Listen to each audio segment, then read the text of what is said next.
আসসালামু আলাইকুম।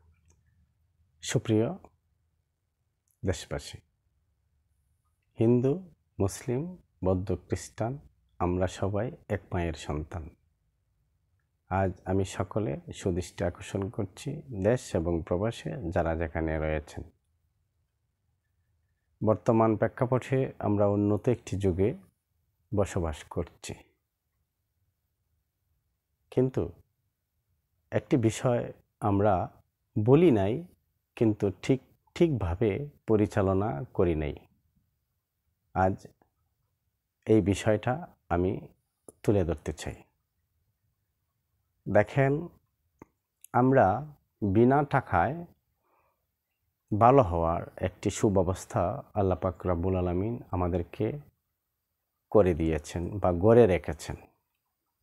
আমরাই পারি শুধু ইচ্ছা করলে খুব তাড়াতাড়ি দেশ জাতিকে বদলে দিতে। আমরা যদি যে ধর্মে আছি, ধর্ম অনুসারে আমরা অতীতে দেখে আসছি, আমরা পিতামাতারা রাস্তাঘাটে যখন বের হতো, বাজারে, হাটে, ঘাটে, মাঠে, মসজিদে, মক্তবে, স্কুলে, কলেজে,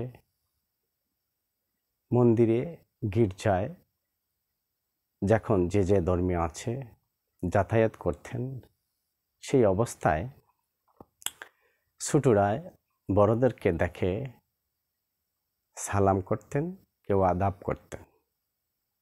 আমার মনে হয় সেই বিষয়টা আমরা একটু পিছিয়ে আছি। দয়া করে দেশ এবং প্রবাসী যারা যেখানে আছেন, আমরা যেন সেই বিষয়টা আমাদের পিতামাতাকে, গুরুজনদেরকে সালাম করতে পারি, শ্রদ্ধা করতে পারি, প্রজন্মকে যেন আমরা শক্তিশালী করতে পারি।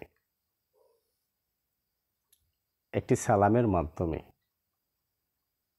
আপনি একজন মানুষের হৃদয়ে জায়গা করে নিতে পারবেন। আপনাকে বলছি, আপনি দেখছেন, আপনাকে যদি একটি মানুষ প্রতিদিন একবার সালাম করে আসা যাওয়ার পথে, এইভাবে যদি 3 দিন সালাম করে, আপনার হৃদয়ে কি জাগবে বা জেগে উঠবে, এবং আপনি কি মন্তব্য করবেন, কি উনাকে বলবেন, আপনার হৃদয়ে উনাকে কতটুকু জায়গা দিবেন, আপনার কাছে সেই আমার প্রশ্ন। ওইভাবে যদি আপনি মানুষকে সালাম করে আসসালামু আলাইকুম আসা যাওয়ার পথে, টাকা পয়সা লাগবে না, আপনার দরকার বের হয়েছেন কাজের জন্য, ব্যবসার জন্য, শিক্ষার জন্য, রাস্তায় পেয়েছেন একজন গুরুজনকে, একজন শিক্ষককে, একজন হুজুরকে, মুরব্বিকে, যদি বলেন আসসালামু আলাইকুম, দেখবেন পর্যায়ক্রমে আপনি একদিন সকলের দুয়ায় ইহকাল এবং পরকাল ভালো হওয়াটা আবশ্যক মনে করি। আপনার জন্যে প্রত্যেকটি মানুষের মনে জায়গা করে নিতে পারবেন।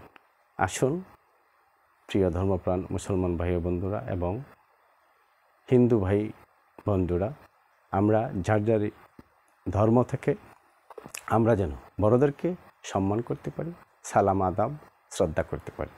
সেই বিষয়টা টাকা পয়সা কোনো কিছুই প্রয়োজন হয় না, শুধু সুন্দর একটি মন এবং সালাম করবেন। দেখবেন দেশ জাতি প্রজন্ম শক্তিশালী হয়ে উঠবে, দেশ জাতি পর্যায়ক্রমে সুন্দরের দিকে দাবিতে হয়ে যাবে। আজকে এই পর্যন্ত। আমি শাহাদুল ইসলাম কথা বলছি। আমরা যেন আমাদের গুরুজনকে এবং মাতা পিতাকে শ্রদ্ধা সম্মান সালাম করতে পারি, সেই আশা প্রত্যাশা সকলের এবং সকল জাতির কাছে রাখি। আজকে এই পর্যন্ত। আমি শাহাদুল ইসলাম কথা বলছি। দেশ এবং প্রবাসে যারা যেখানে আছেন সকল ভালো থাকুন, দোয়া চাই সকলের কাছে।